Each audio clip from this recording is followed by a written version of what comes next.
Hello everyone, welcome back to lecture 4 on automotives and vehicle dynamics. In this lecture 4, we are going to cover only one topic, that is suspension system. We look at that suspension system has a major role in the construction of an automobile. Suspension systems are mainly used to avoid the transmission of shocks and vibrations from wheels to the passenger in a vehicle. The objectives of suspension system are to safeguard the passengers from road shocks and vibrations and also to increase the stability of moving vehicle in pitching and rolling. We look at next slide. In this we have basic parts of a suspension system. Basic parts of suspension system is further divided into 6 parts. We look at each of them. First one is control arm.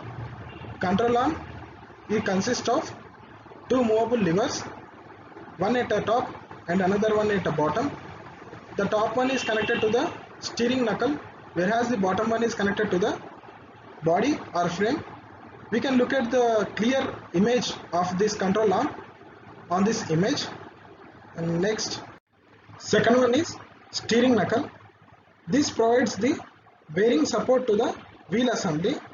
In fact, this steering knuckle is mounted in between 2 king pins, one arrangement at the top and one arrangement at the bottom, as we can clearly see in this image.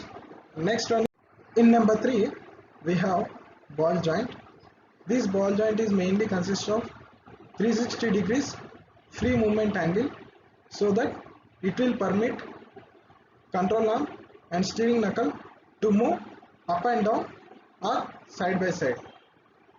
And fourth one, we have springs. These springs are elastic members which will absorb complete vibrations and shocks from the wheels, and these springs will allow control arms to move up and down. Next we have in number 5, that is shock absorbers. Let us consider a spring free from all supports. When external load acting on the spring, then spring undergoes compression. When load is removed, the spring will regain to its original position.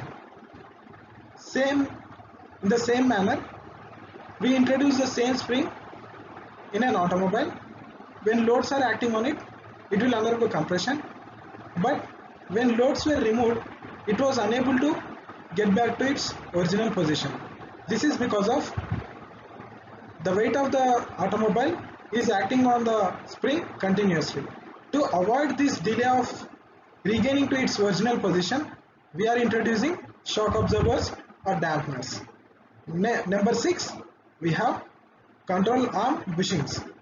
Control arm bushings are nothing but sleeves that allow the control arm to swing up and down on the frame. Next we have in types of suspension system, we have 2 types. First one is non-independent suspension system and second one is independent suspension system. Let us have a look at first one, that is non-independent suspension system. In non-independent suspension system, both the wheels are attached to a single rod, so that when one side of a wheel undergoes bump or any kind of vibrations, then that kind of vibrations or bumps will be transmitted to the other side of a wheel axle, This may also causes collision or breakage of axle. To avoid this kind of collision or breakage of axle, laterally they have introduced independent suspension system, that is second type. In this, for one axle there will be 2 attachments, one is on right and another one is on left, which allows the free flexibility and free movement of both the wheels. In this, if the vehicle undergoes a dump or vibrations in one side, then that vibrations will not be carried to the another side, so This kind of arrangements also increases the lifetime of the axles, so that these independent suspension system arrangements are better than the non-independent suspension systems. You look at next slide.